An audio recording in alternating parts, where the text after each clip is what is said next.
Good evening, everyone. How are y'all doing? Oop, I forgot to change the background. All right, we'll roll with it. Let's see. We already got quite a few people in here. Jade, good to see you. Oni-chan, glad you can make it. Purified, Luna, and Born Notice. All right. Luckily, at least a few of you got the word that we are starting early tonight, or not early, back at our original time.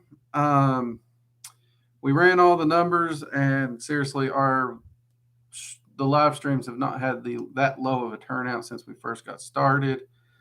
Um, so we did, of course, have to move it all back to the original times. So let's see what we can do. No horse background. Tisk. Oh, Lord, Luna. We may discuss a potential horse background for something or another. A12, good to see you. KRY, good to see you. Okay, first, a few things. I am still working on the Fey path working.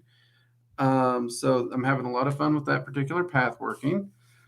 Um, Man, when the background's brighter, I tend to look tanner. That's interesting. So I have almost finished up with this month's where I'm working with this current Lady of Winter, and then I go to work with one of the other Lords of Winter next month, which is going to be a lot of fun. I'm really looking forward to October's part of the path working. As you all know, I have started the next section of my Cliffothic path working as well, um, which is going really, really well. I'm working with Belial right now. We're in the Doth section of the Cliffoth. Um, I am going to have to go back through the Fey path workings another time. This is just the first time through. Um, but it has been a tremendous experience, and we're not even done with it yet. So that's been really great there. Let's see what else. We have had a few delays on the tarot class, just a few, some battery issues, some reshoot issues, even some photo taking issues because we're going to have to use some still frames to show card layouts and stuff like that. Um, it shouldn't slow us down too much. I think we should easily be ready for full filming Monday. And I think we can get all the filming done this coming week. And then it's just a matter of editing, put it together, and getting it out to you all. So getting it out pre-Halloween to on Halloween or slightly after, easy. I really do think so. Which is good because I know a lot of people have been looking forward to the tarot class at the school. Let's see here. We do have 12 people in here, so only 7 thumbs up if you are in here watching and you're joining us tonight. Give us a thumbs up. It lets YouTube know you like the work we're doing, you enjoy our content, and that way the algorithm just puts the videos out in front of more people so more seekers can find the channel, which is very helpful. That's why we are here, is to try and get this information in front of as many seekers as possible. And of course, got me a big old cup of coffee here. Oh, I did get asked, where do I get these? We do have a merch store. If you go to workingdragonmystic.com, you will see a merch tab where you can buy the coffee cups, the tapestries you see in the videos. You can even buy the draconic ruler art, t-shirts and stuff like that as well.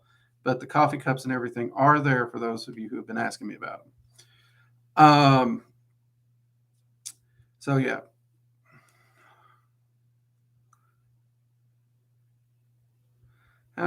See, how do Drake? I've heard the Fae are dark, dangerous. Is this factual?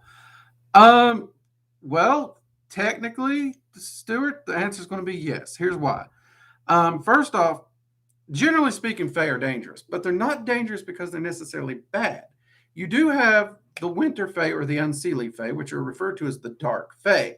They're not evil. They do have a much darker demeanor, but they also function on the dark half of the year. Easy peasy. Then you have the Seelie Court, the Summer Fae, which would be often referred to as the Light Fae. but so they have a much more bright demeanor. Here's the thing, though: both are dangerous, neither are evil. And here's, if you go and check out my video on working with the Fae, you find out the Fae are about the best way I can describe them is lawful chaotic. They are very, very chaotic creatures. They follow flights of fancy. They follow their curiosity. They are very random. They will play practical jokes to them that makes absolute sense. It's in good humor, without considering that it may actually cause physical harm to you. But the big place where people get in trouble is Fae law. Whenever you're dealing with a Fae are always, always, always bound to Fae law, regardless of who they're dealing with. So if you make a promise to a Fae, you are bound to that promise. So you really have to understand Fae law. And this is why Fae, they're so, so very, very good at all this double speak, because they cannot lie. They literally cannot lie. But they can talk themselves in circles so that you might get the wrong idea. It's not a lie. So they can be tricky to work with and they can be dangerous, and you should take caution with them, but they can also be very rewarding. The downside is there's really no good books, pathworkings, or anything that I've found that I can recommend anyone to. So my setting out to work with the Archfey, the lords and ladies of summer and winter, as well as the queens of summer and winter, in an effort to get a path working that I can actually present to people to follow through and mitigate that trouble while still learning the absolute joys that can come from working with the Fae.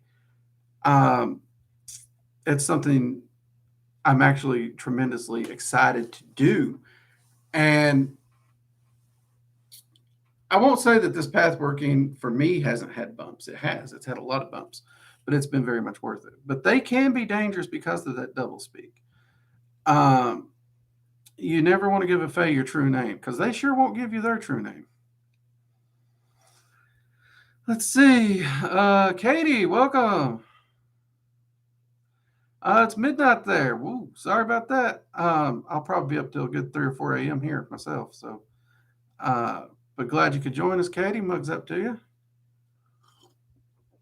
Peachy, good to see you.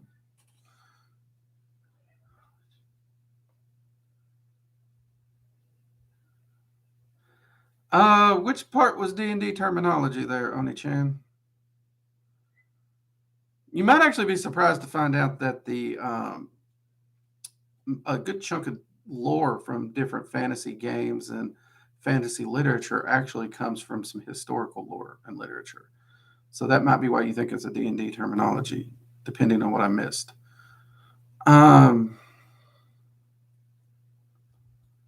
Oh, yeah. Okay, yeah. Lawful chaotic. Yeah, technically there's no such thing as lawful chaotic in D&D, but that is the best thing I can think of to describe them, which is pretty cool.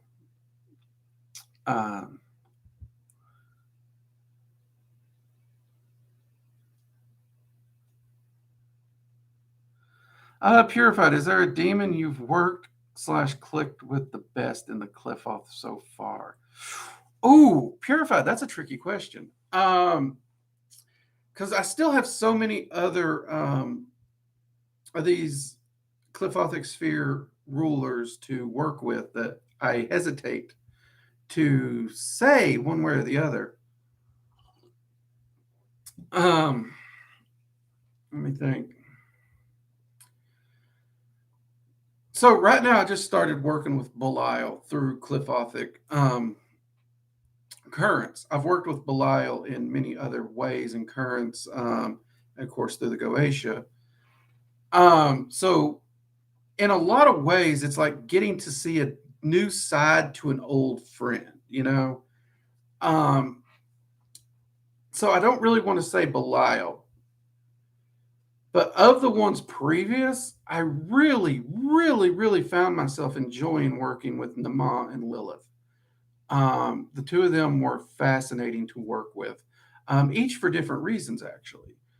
And I did really, really get along with them. And I'll admit, I didn't expect to get along with Lilith as well as I did. I really did not. I've spent so much time in pagan and Wiccan communities Um, this is going to sound horrible, but they really give you the wrong idea about Lilith as a whole. And I was absolutely, excuse me, I forgot to turn my phone off. I apologize about that. Um, Pleasantly surprised um, how easy she was to work with and how many things her and I do see so eye to eye on. It was fascinating. But so far, until I get to the end, Purified, I would probably have to say Nama and Lilith and Belial. But like I said before, I've worked with Belial before, so it's like learning a new side of an old friend. Um, so I don't know if I can count him or not. Seems a little unfair there.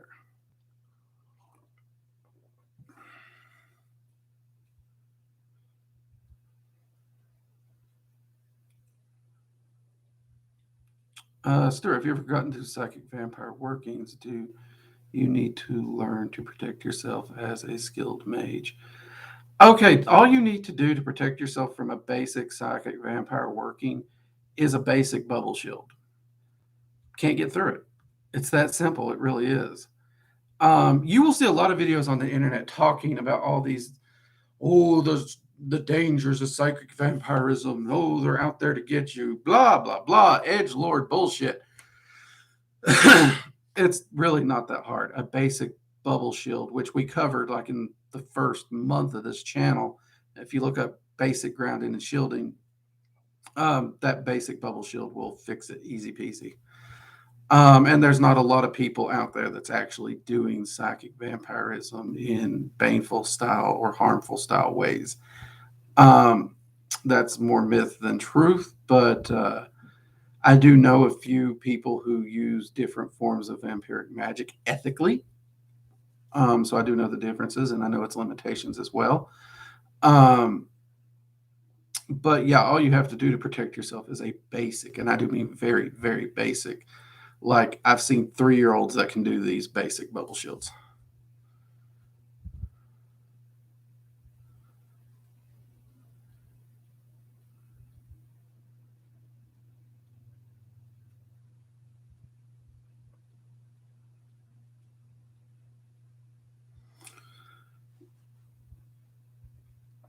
Let's see. Adam is wanting to know what are the factors of one species to another species.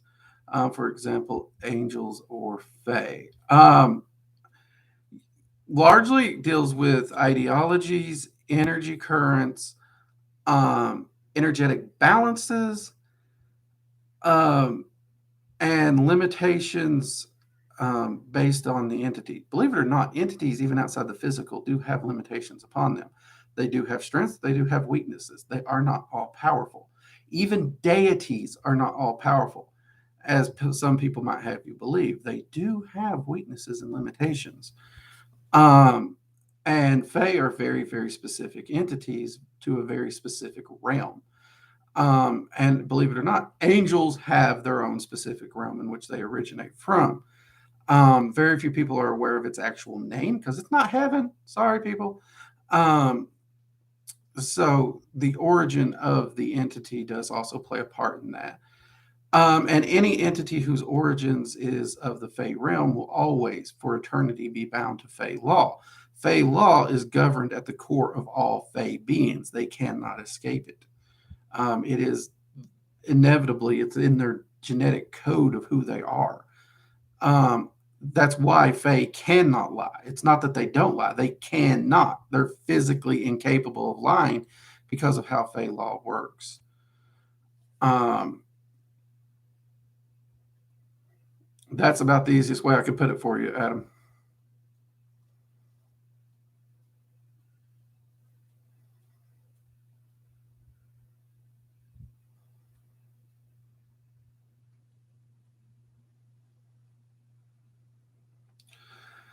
See, you were told that meditation, grounding, um, shielding, and shadow work before attempting astral travel. Can you explain why?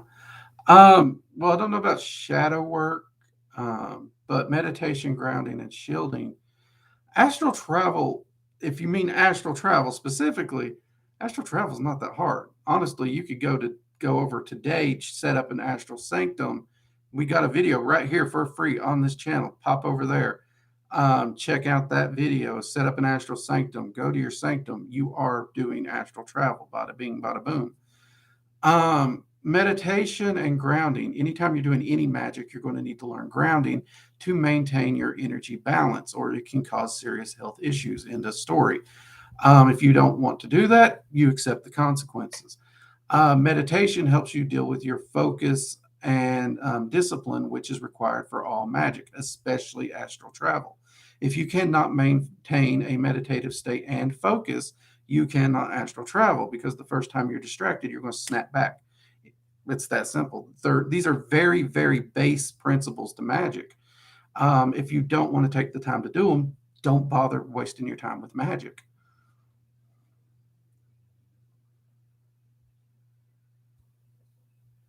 So yeah, it is important to master these, because, like I said, these are base principles for magic.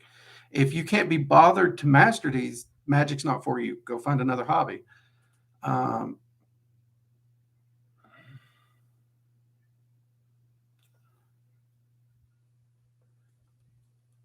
and what would happen if you tried astral travel? Well, first off, you're going to find it very, very difficult, because you don't have focus, you don't have discipline, you don't know how to reach a meditative state or trance state. You literally do not have. It's like trying to drive a car without a car. And then let's say you lucked out and somehow pulled it off. You're exposing yourself to multiplanar energies that's going to affect you and your energy body. And if you don't know how to ground, if you don't know how to mitigate that, and you don't know how to shield, and you don't know how to control it, that energy is going to be brought back and wreak havoc on your life. For a perfect example is, if you don't know how to ground and shield, and you, let's say, visit the elemental plane of fire, you can actually bring back enough elemental fire energy in your aura to set your house on fire while you're asleep and burn it down. Sounds like a lot of fun, don't it? I've seen it happen. It's not funny. It's not. So, yeah, if you're not willing to learn the basics, magic's not for you. Magic is not a game. Magic does take a lot of hard work. It takes a lot of discipline, and it takes time. There are no shortcuts.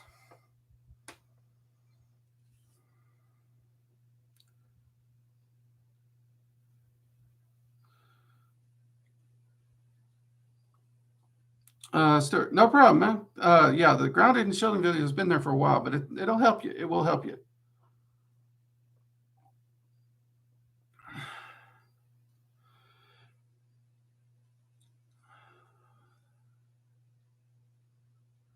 Say, Oni-chan, heaven seems kind of boring. Even when I was a Christian, it was like, I don't want to go there. I can respect people who do when they die. For me, I'm going to get right to reincarnation. But yeah, I mean, everyone has their own opinions. I mean, everybody's going to find something boring, something enjoyable. We're all very different there. Though I will say there's more activities going on in heaven than the boring little picket fence life that a lot of people think of.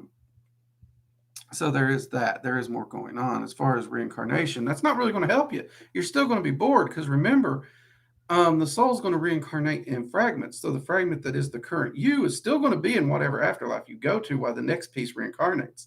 So this piece is still going to be doing whatever this piece does while the next one reincarnates. So you still have to make do with what you make do with. You don't get to shut off the consciousness, as it were. Wow, that's crazy. I'm not going to any planes. Like I said, I mean, if you have the basic foundations purified, if you know your basic foundations, like meditation, grounding, shielding, which is seriously like 101 work. My daughter could do this stuff before she graduated elementary school. Then astral travel isn't remotely dangerous at all if you just have those basic foundational principles done. Now, the shadow work does come in, because those energies can also dig up trauma and other things. And if you're not prepared to face those traumas, those fears, and that like, you're in for a world of hurt there too. But then that's just more nightmares and emotional stuff that you're going to deal with. And that's just astral travel. But when you get to soul travel, first off, it's excessively harder.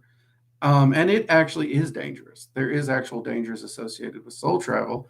And if you have not completed a good amount of shadow work, soul travel will kick your tail because it will take every bit of your shadow and just beat you with it like somebody dropping a D9 dozer on your head over and over and over and over.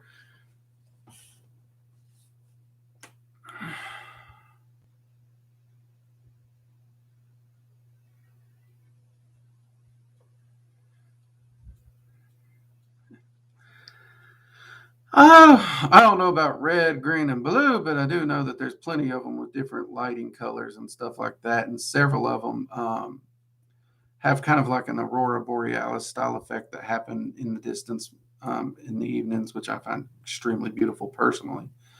As far as specific colors, can't say I'm for sure on that one, Luna, but I'm willing to bet you there is one. There's so many of them out there.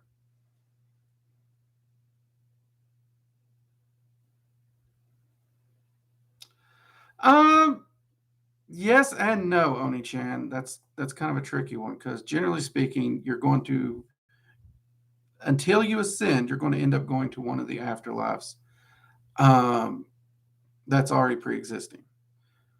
Um, but for example, in like Helheim, you would have your own little house, your own little property, which would be your own little space, which you could decorate and do what you want with. So in that aspect, yes, but you'd still be in Helheim, for example. And this customization of your space seems to follow in through just about any of the afterlives that are not attunement based for like paying for some misdeeds that you did. Because there is a place of punishment in almost every afterlife for those who have gone drastically against the teachings of said afterlife. Just like oath breakers, there's a special place in Helheim for oath breakers. So any people who follow the Norse belief and break an oath, it ain't pretty. It ain't pretty. But they're not stuck there for eternity. They just do their time and then get moved over.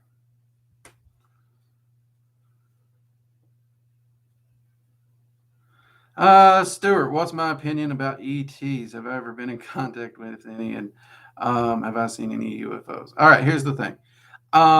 Many of you know I approach magic from a scientific standpoint. In fact, that's one of the reasons this clifothic pathworking is scrambling my brain. It's even forcing me to reconsider many of my own personal philosophies. I have a ton of notes I have got to do some serious meditation on. Um, but that's one of the things I always preach is that, you know, if you're truly going to approach magic from a scientific standpoint, you have to be willing to step back and reconsider your own views and make sure that they continue to fit. And that's what I've got to do now.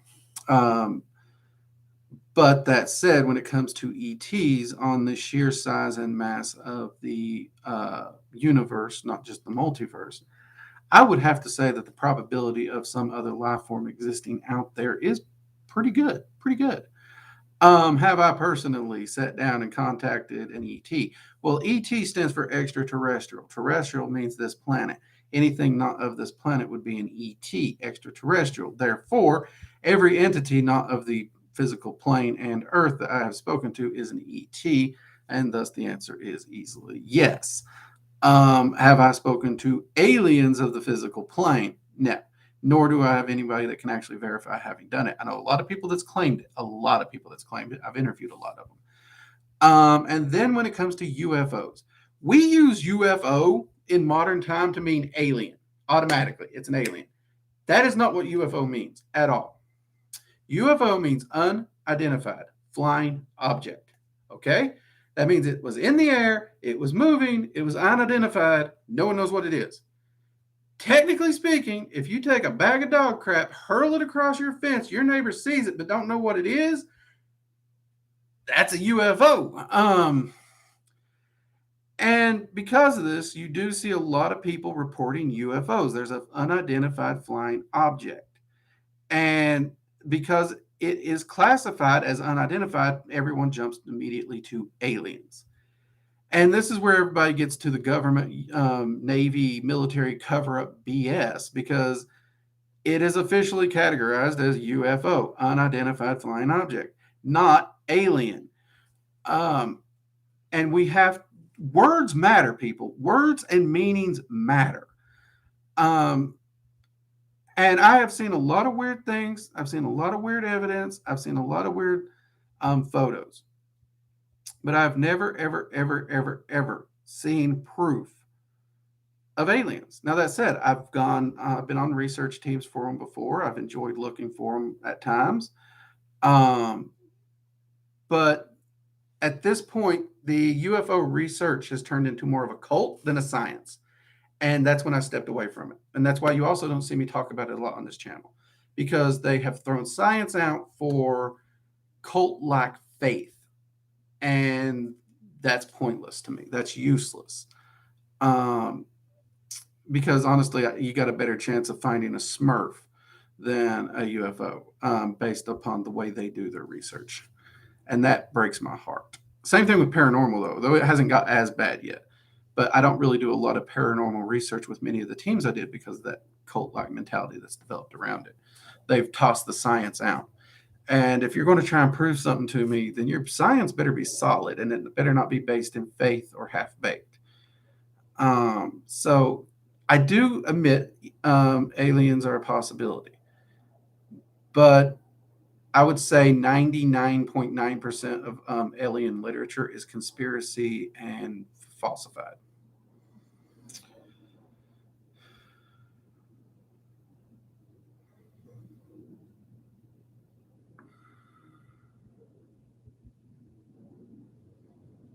Let's see what we got here.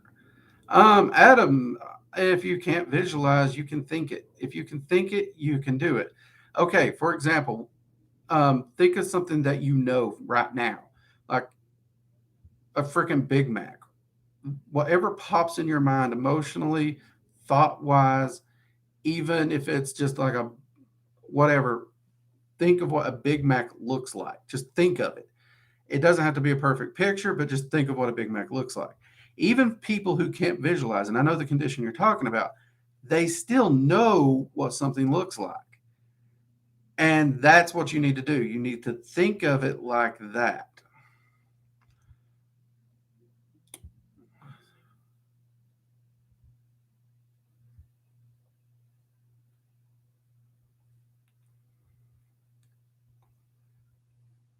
See, Purified, I've been taking notes on your earlier videos because I realized my basic knowledge was bad.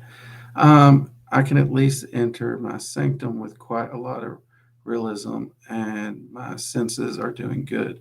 Hey, Purified, that's good to hear. Mugs up to you, mate. Glad you got the progress. And you know what? An extra mugs up to you for being able to admit that you need to step back and work on some basics. I don't know that I'd use the word bad. It's just stepping back and working on basics. Perfect example. Like I just said, my Cliffothic workings has me needing to go back and evaluate my philosophies, my viewpoints, and the way I approach things. Um, that doesn't mean I'm wrong. That doesn't mean I've screwed up, but it does mean I need to go back and evaluate so I can better myself, better my ideals, and progress further with a more complete understanding. That's all that means. Um, and it's going to be interesting to see how this all comes together. It's going to be a project from the notes I've got already.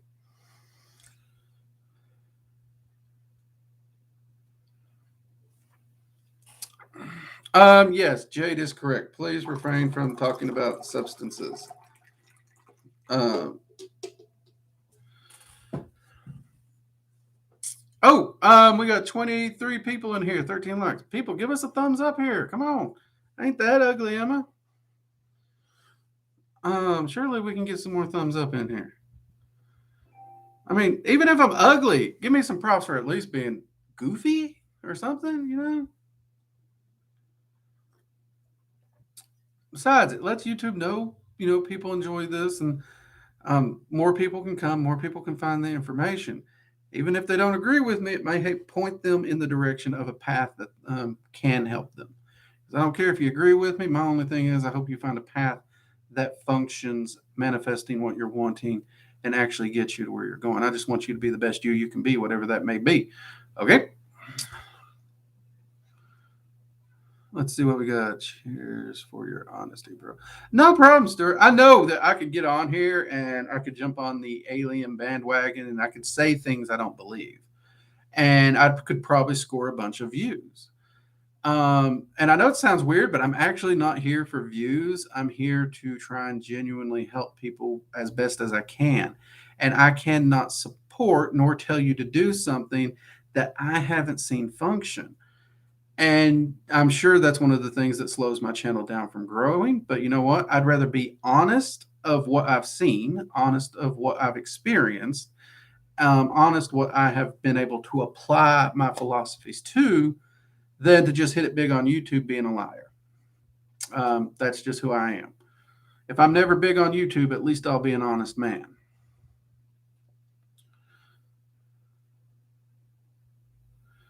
Let's see here. I'm about to fall over. I'm so exhausted. Good night, Oni-chan. Get some rest, mate. Get some rest. See, Bertie Bonds, hello again. I have another silly question. That's okay. We always get those. Besides, it's probably not silly at all. Again, with some kitchen magic, kitchen witchcraft. I love this stuff, man. What we got? Getting really into it. I haven't really found any correspondence for types of meats. Do you know any? Actually, if you go check out, I think we did a roast at one point where we put some correspondences up for beef. But yeah, I am actually planning to do some correspondences. I even think we have a kitchen witch video. There's a few meats in there where I think we talked about correspondences of some meats on there. Meats are very, very hard to find because kitchen witchery really got its go during the hippie, vegan, vegetarian movement through Wicca. So due to those two philosophies overlapping, it is actually a little tricky to find some of those. Tell you what, Birdie, I will make it a point to start adding some more stuff to that kitchen witchery, and I will put meat on my first videos. I will put it up on that docket. We will do some more meat videos for kitchen witchery. I'm going to post a few stews and some other stuff like that.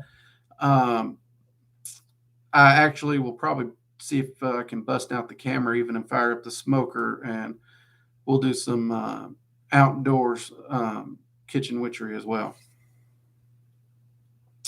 Not a silly question at all. Not a silly question at all.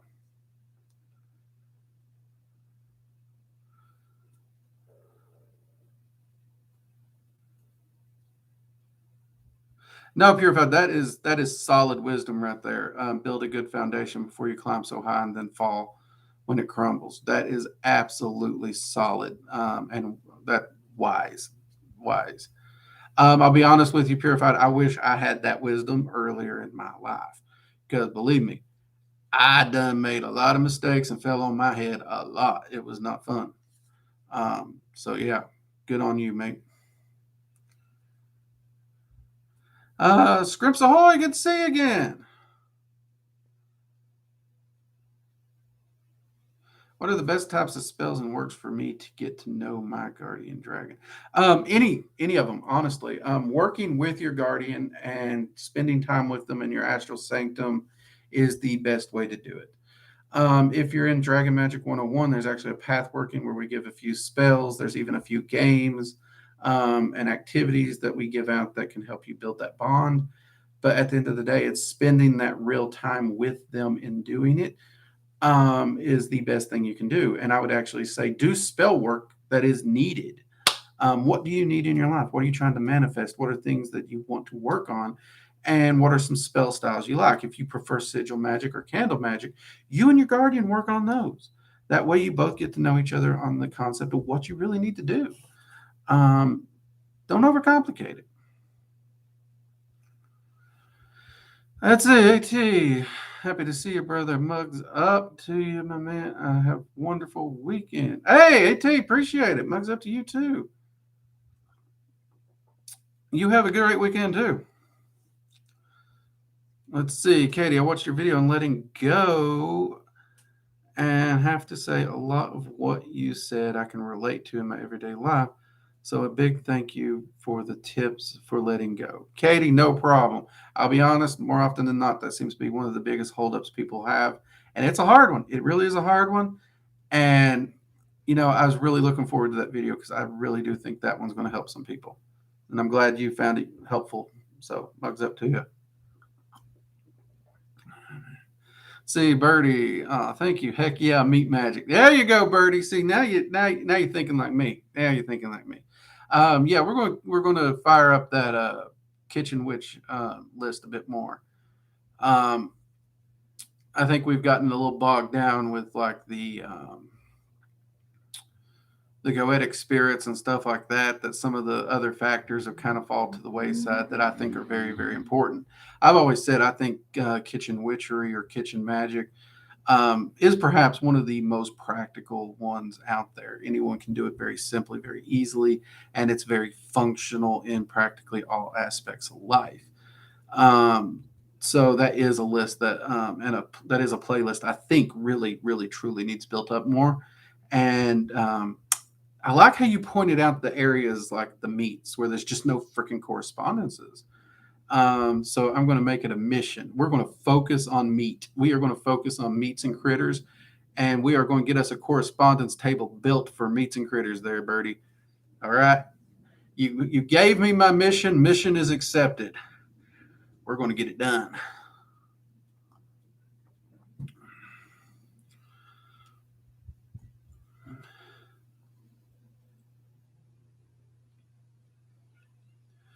Let's see. Do.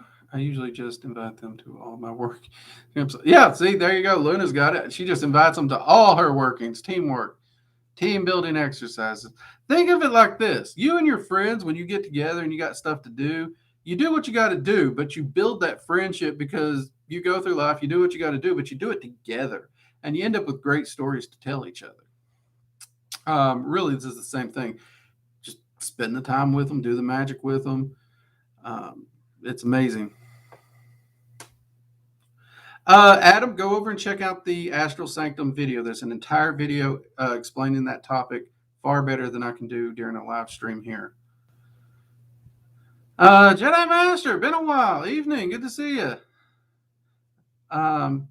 Busy. Thank you for all your work still, and other videos. The timing and messages for some were perfect. Mugs up, espresso tonight. Hey, there you go. Get yourself an espresso.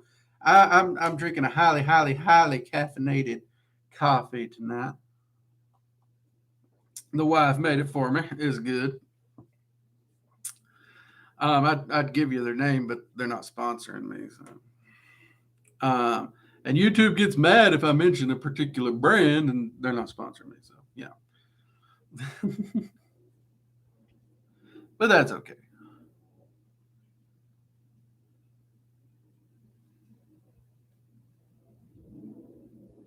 Yeah, Joanne is correct there too, Bertie. Even if you don't find a correspondence for the meat, you can actually still incorporate them in through the herbs and everything, which is why I do love kitchen magic, because meats do have a correspondence. They are hard to find, and I will have to pull my notes and journals on them. But you can always build a hearty or meaty soup or stew dish if you so wanted, and utilize herbs and seasonings. Like with barbecue, when we're talking dry rubs and stuff, you can work those herbs into it quite a bit for those things as well.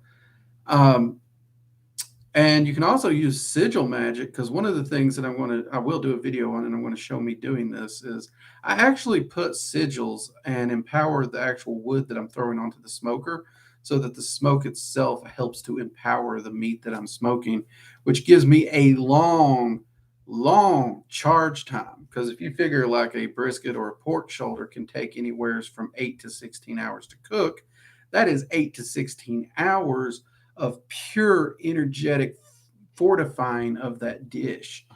Um, that's one of the reasons I'm wanting to get outside and do some of these slower methods and show how you can really utilize those to ramp up your results with kitchen witchery. But don't worry, for those of you who ain't got smokers or grills or whatnot, I plan to show some of these techniques on the inside, because we got the urban magic videos, right? Everybody's like, I can't do that, Drake. I ain't got a yard. I ain't got a grill. Don't worry, we got you covered too. We will show you how to have some fun as well.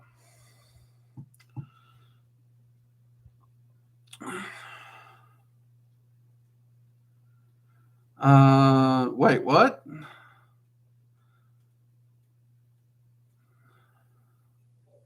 Are you all just now realizing I buzzed my head again? Woo!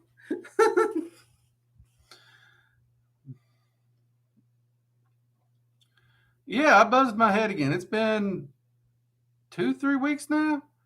I was just getting tired of fussing with it, and I grabbed the clippers and told my wife, buzz it. And well, let's just say she had some fun butchering my hair up into some weird looking things. But it was a lot of fun. Then I just shaved it off. So we don't need a Buddha emote there, Luna. No, no, no, no, no. Let's see. Purified Drake, I'm badly introverted. Had one friend forever now and don't know how to talk to people face to face. Is there any working or spell or focused meditation I can do to break out of my shell? Actually, Purified, that's absolutely positively a wonderful question. Yes. So, one of the things that I would recommend doing is you could either A, do the Dragon's Flame ritual and actually ask the dragons themselves to help inspire you, empower you, and to guide you to coming out of your shell and becoming more social and putting yourself out there in situations. That is a perfectly manageable way to do that. You could do a similar thing with like a red candle. Red is very projective, so you could actually project out using the same concepts charged into a red candle. And then as the candle's burning, you focus on seeing you being that out of your shell socialite that you want to be. Another thing, and this is one that I really do enjoy, go check out our hailing ritual and do a hailing ritual to Freya. Freya is a very good goddess when it comes to getting out of your shell because she can teach you those social cues, those things to get out of your shell, be more social, but she can also do it in a way where you're not just going from introvert to trying to jump over here to party person. She does it in a very elegant manner, which is usually a far easier transition for many, many people. Um, those would be my recommended ways for you. And believe me, I get that. I get that. I'm actually pretty introverted. I know everybody's like, Drake, you're Southern. You talk to everybody. And that's true. That is true. I've never met a stranger. But if you leave me to my own devices, I can be by myself and be just fine. I really can. So I kind of struggle with that. Luckily, I never lost that Southern can talk to anyone, but I do keep to myself a lot, which makes it hard to meet friends and stuff.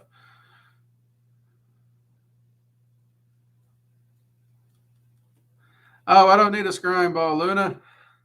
I got a scrying mirror. Look. Woo. Phones make perfect scrying mirrors.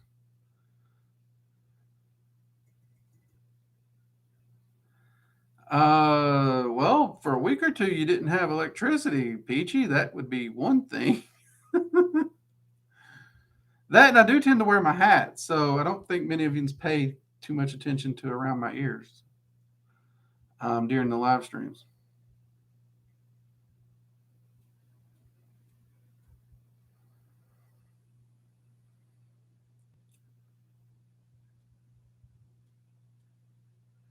Let's see here.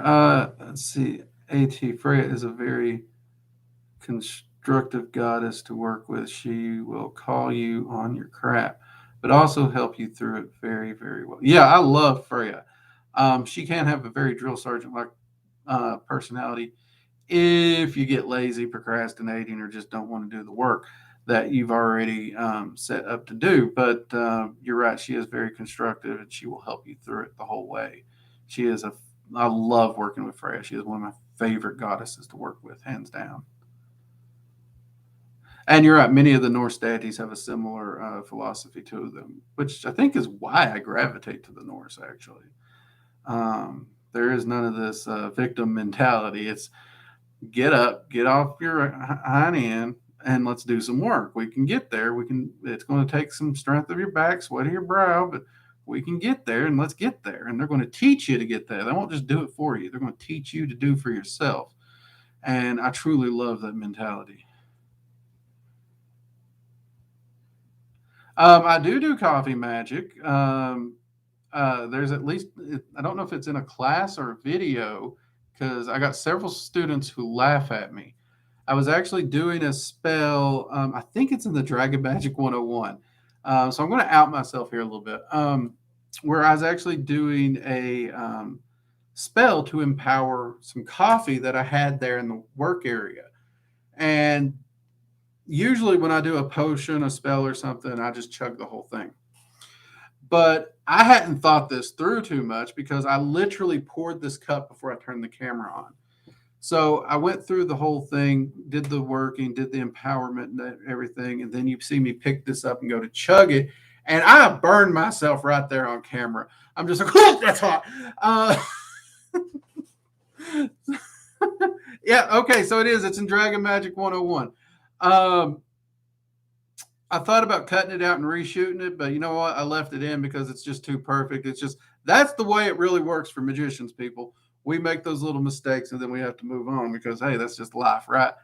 Oh, it was to improve my health. See, we got a few of the Dragon Magic 101 people in here right now that's pointing this out. So yes, I do actually do potions and coffee magic. Um, my wife was actually needing to get in shape and work out for her PRT. And she was really doing some good work. Her and a friend was hitting the gym up and everything. So she was just needing some extra energy motivation and she was wanting to try and see a few quicker results. So I started sending her to work with green tea. And every morning when I made her green tea, I would actually imbue it and charge it so that it was essentially a potion she could drink throughout the day that would give her that energy and increase her yields and results in the work she was doing getting ready for the PRT. And she got some great numbers that year. So, yeah. Oh, I absolutely do.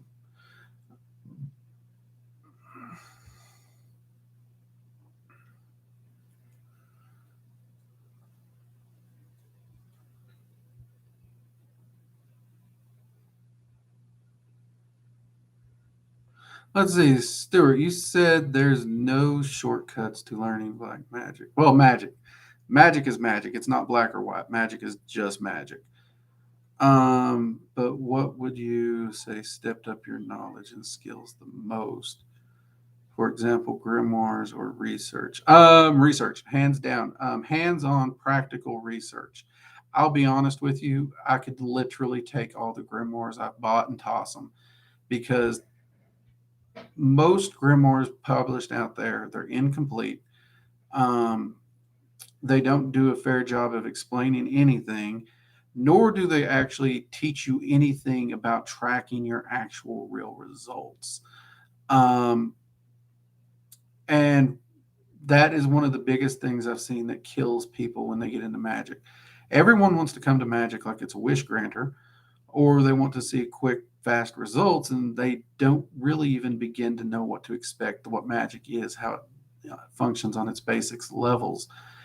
And because of that, if they do a candle spell for uh, their rent to be paid and the money doesn't show up and they don't know what to do about it, like any skill in life, there is a trial, there is an error, there's something you have to work on, you have to develop. And the only way you can do that is by tracking your results and what you do. And you do that with your journal. And the hands on work will always outpace any book that you're going to drop money on. That's why when people's like, should I buy this book? It's $80, $100, $200. My answer is no. You all will notice that in below my videos, I link Pencak's 4 books, just 4 books, 4 books, his Temple of Witchcraft series. Those 4 books, if you actually just put in practical application, track your results, and do the work, those 4 books literally can teach you the foundations of magic and can take you just about as far as you want to go until you hit the advanced magics. Those 4 books. And I've said it time and time again. If you want to buy books to learn magic and research and study them, those 4 would be the first 4 I would recommend always. And there's very few that I would add on to those, though modern magic, if you're wanting to pursue deeper ceremonial studies, I would add on modern magic. But that's about the only one I would add on right off the top. So those 4 books, and if you add on modern magic, those 5 honestly would replace most occult bookshelves. In fact, I could actually take those 5 books and take the rest of my library and toss it. With those 5 books, the only other things I need is my research notes and journals. I could take the rest of it and toss it. It's sad but true. That's the reason when I do these videos, when I do the classes, I present it in a practical, hands-on way. All the classes, you're working right along with me because if you're just listening to me talking, I'm talking at you, you're not going to get nothing. You're not going to get nothing. Magic does take work and it's hands-on, and your personal experience and research is going to be far more valuable. And that's why I knew when I set out to start making these classes, it would be hands-on. You'd be working with me, and you'd be keeping your notes in your journals, and you would be getting that hands-on, first-hand experience. Yeah, the grimoires and stuff like that, they're practically useless.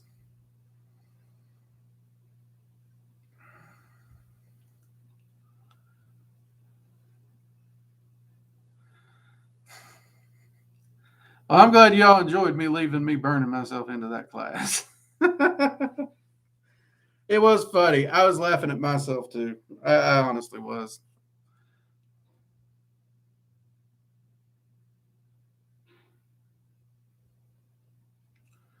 Luna, clearly he's exemplified. After. There you go. That was the point. I was just going to prove how fast it would heal. That Luna's got it. She figured it out. I didn't screw up. I knew what I was doing. Right. Totally knew what I was doing.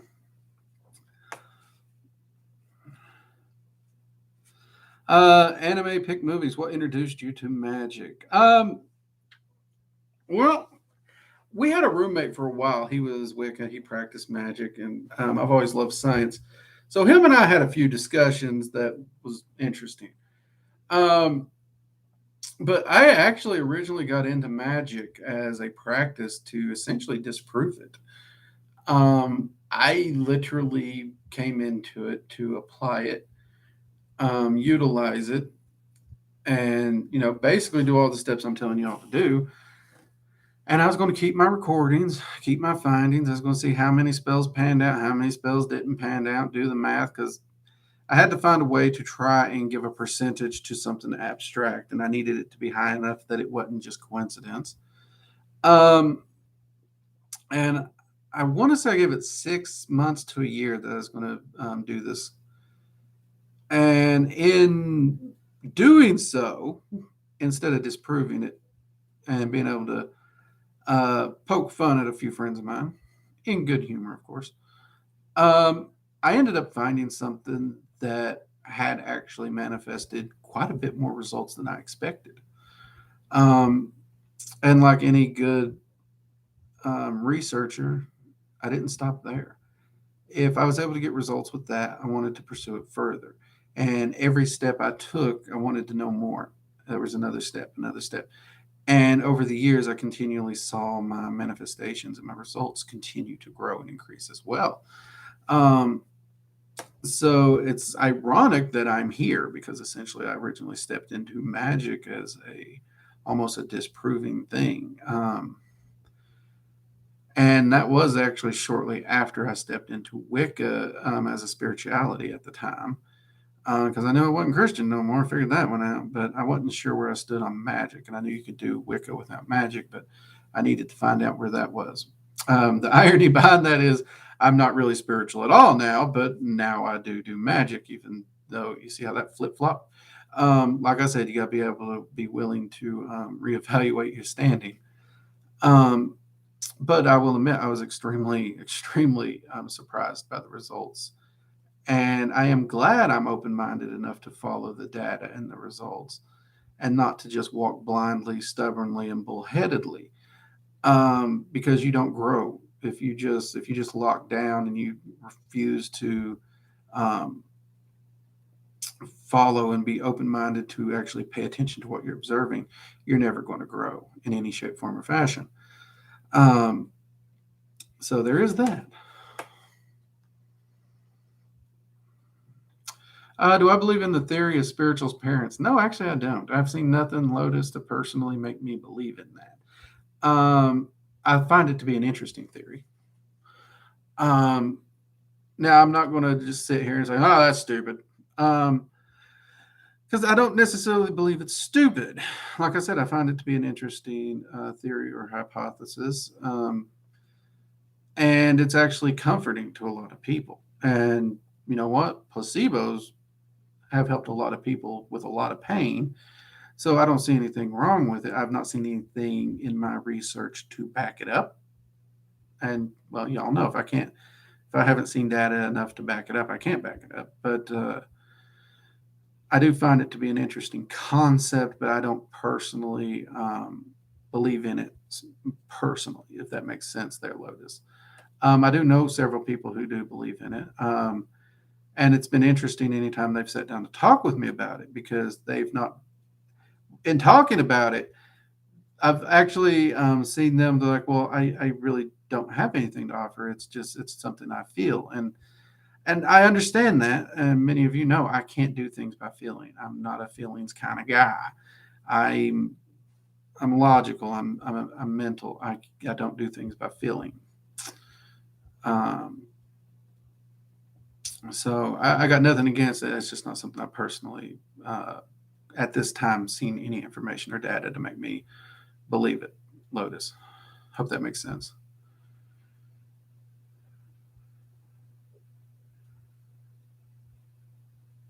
See, Birdie, magic is very much a personal practice. Learn how to do it and very much a comparable with your skills and preferences and ideals is probably more effective than reading a book somebody else wrote.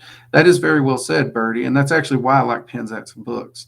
Penzak not only presents them in a way in which he lays out a great foundation and basics and covers a lot of material, he also encourages you to do the work and find your personal path. And you all have heard me mention it a lot of times here in these streams and in the other videos when I'm talking about your path. What I present to my students is a framework. Literally, think of if you're building a building, you have just these skeletal support beams of the building. That's what I'm presenting. That framework is enough to do magic, yes, but it's everything else you need to personalize. I'll give you a functional basics of the systems, but I encourage you to personalize it, pursue it, make it your own, and find your path that's going to make you the happiest that you can be. Which is one of the reasons I do love the Discord server. We got so many people in there. We ask a lot of questions, but you do see a lot of variations and approaches.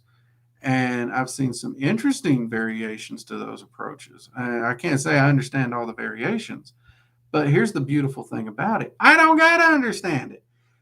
I have very few criteria on magic, people. Is it working for you? Are you happy with it? Okay, good.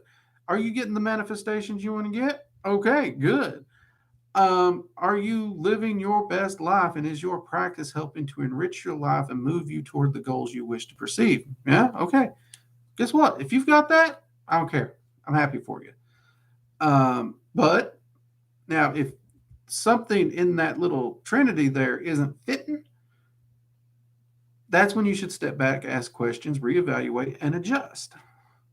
Adjust, not stop, not quit, adjust. There's a difference, people. That doesn't mean you're doing it wrong. That just means you got to make adjustments.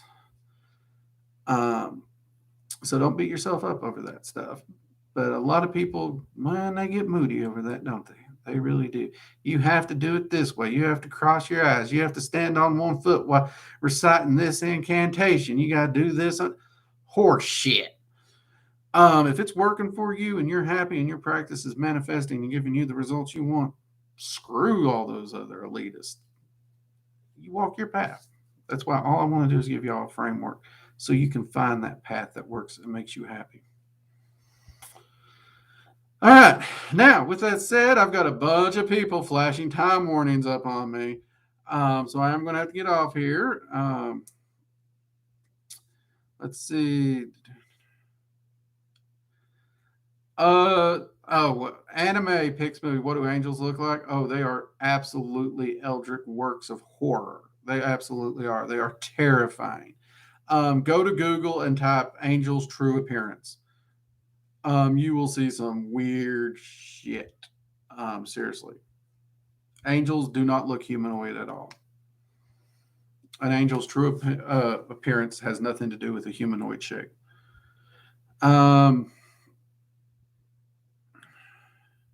See, real quick, these last few before we get going, who's your favorite deity demon elementals to work with? I'm nervous to work with demons, but I hear all the demons aren't bad. No, demons aren't bad. They've got a bad reputation due to modern ideologies and whatnots. Favorite, that's hard. Odin, Hel, Freya, Loki, Hades, and Thor, definitely favorite deities. Demons, Azazel, Belial, are definitely top tier on those. I'm doing this really quickly. Those, right off the top of my head real quick before I run too long. That'd be the ones I'd list off. Thank you, Drake. Great stuff. Hey, Jedi, appreciate it. Katie, thank you. Yes, see you all Sunday for the live, 7 p.m. Remember, we're back to our old times on Magical Coffee Hour, too. Thanks, Drake. Much appreciated. All right, everyone. Cool. All right, everyone, I'm going to hop off here. You all have a fantastic weekend. Stay safe. Have some fun. Drink some coffee. Try to relax. I know I'm going to. Tomorrow's my day off. Hopefully I can get through it without doing anything too big. And then I will see you all Sunday, 7 p.m. Eastern Standard Time for Magical Coffee Hour. We will be back. Hopefully I'll remember to change the background. I apologize about this. But for those who don't know, this map of Azeroth, my homebrew D&D world, this artwork was actually done by Jade. She kindly did that for me. So everybody say, thanks, Jade. And with that, everyone, I'm going to hop off here. And I got some steaks to cook, speaking of kitchen witchery. So y'all have a great weekend. Mugs up. Take care. Later.